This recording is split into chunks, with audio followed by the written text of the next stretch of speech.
Élodie Ducéré, bonjour. Bonjour. Élodie, tu es coordinatrice du réseau Ravive. Pour commencer, avant de nous demander de nous dire comment tu vas, peux-tu nous expliquer ce qu'est le réseau Ravive? Oui, alors, Raviv, c'est le réseau des arts vivants. C'est un réseau de professionnels et de professionnels du spectacle vivant sur Toulouse et sur la métropole de Toulouse. Donc, c'est un réseau qui réunit des artistes, des techniciens et des techniciennes, des compagnies, des structures d'accompagnement et des lieux qui sont essentiellement domiciliés sur Toulouse et autour de Toulouse. Et donc, l'objectif de ce réseau, c'est de mettre en place des projets de mutualisation de moyens et de savoir-faire pour créer du lien entre professionnels et professionnels du spectacle vivant. D'accord. Et comment tu vas alors? Eh bien, ça va. Comment s'est déroulé ton confinement? Alors, nous, du côté du Raviv, dès que le confinement a été prononcé par le gouvernement, on a décidé de réduire l'activité du réseau. euh, Assez naturellement parce qu'on travaille beaucoup en collectif, on organise beaucoup de rencontres entre les membres du Mhm. réseau. Et donc, du coup, il était assez difficile pour nous de proposer ces rendez-vous et ces rencontres dans de bonnes conditions au vu de la crise sanitaire. Donc, la quasi-totalité des projets de mutualisation du Raviv ont été mis en pause jusqu'à la fin du confinement. Élodie, qu'est-ce qui t'a manqué le plus pendant ce confinement? Ah, ben justement, tous les temps de rencontres qu'on organise avec Raviv, c'est vraiment des moments Hmm. d'ébullition en fait collectif. Donc, on organise tous les mois plusieurs rencontres, que ce soit des apéros Raviv où là, ben, l'idée c'est plutôt de se rencontrer et d'échanger de manière assez informelle. Que ce soit aussi les autres rendez-vous, soit des rendez-vous thématiques ou des cafés papotes qu'on organise qui sont surtout sur de la mutualisation de savoir-faire. Ben voilà, c'est des moments qui sont hyper importants dans le réseau et ça, clairement, sur la dynamique collective, ça manque énormément, quoi. Ouais. Euh, je suis un artiste, un intermittent. Est-ce que j'ai le droit de venir aux apéros Ravive pour vous rencontrer?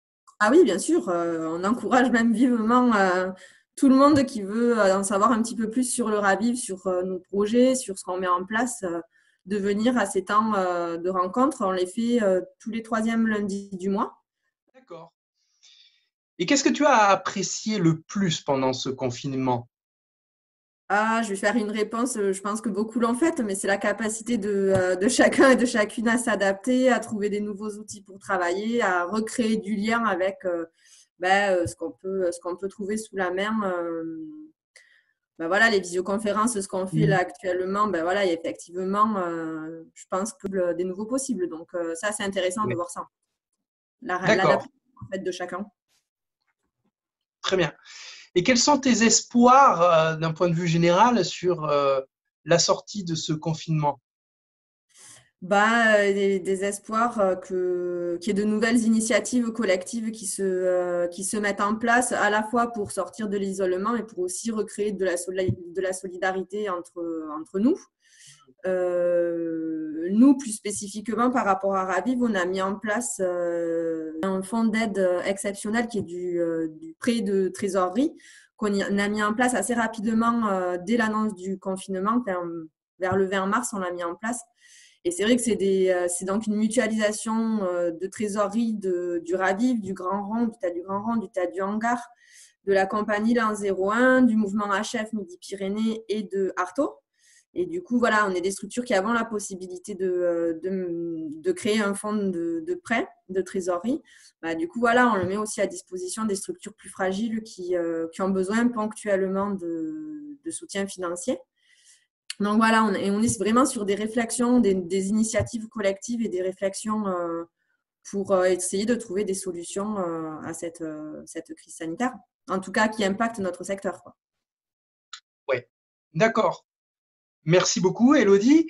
Avec plaisir. Pour conclure avec une petite dernière question plus légère, mais toujours dans l'espoir, est-ce que tu aurais une œuvre d'art à nous citer qui Alors, t'accompagne ou depuis toujours ou depuis ce confinement? Alors moi, j'ai pris le temps de lire pendant ce confinement et notamment j'ai lu un livre collectif qui a été coordonné par Pierre Thomé qui s'appelle Créateur d'utopie et qui fait un historique de la notion d'autogestion et qui présente plein de projets de l'économie sociale et solidaire, de l'autogestion, des projets démocratiques et des initiatives collectives qui se sont faites en France depuis les années 60-70. D'accord. Eh ben, merci pour ton conseil. Avec plaisir, Donc, je le rappelle, c'est Créateur d'utopie c'est ça. de Pierre Tourné. C'est un Thomé, ouvrage collectif, apparemment. Eh tout à ben, fait. merci de ton conseil. Merci, Élodie Ducéré. Bon courage à toi et au réseau Ravive. Merci, toi aussi, Patrick. Et je conseille tout le monde d'aller visiter le site du réseau Ravive pour tous les intermittents et artistes qui auraient envie de découvrir tout ce que vous faites. Merci, Élodie, et à bientôt. À bientôt.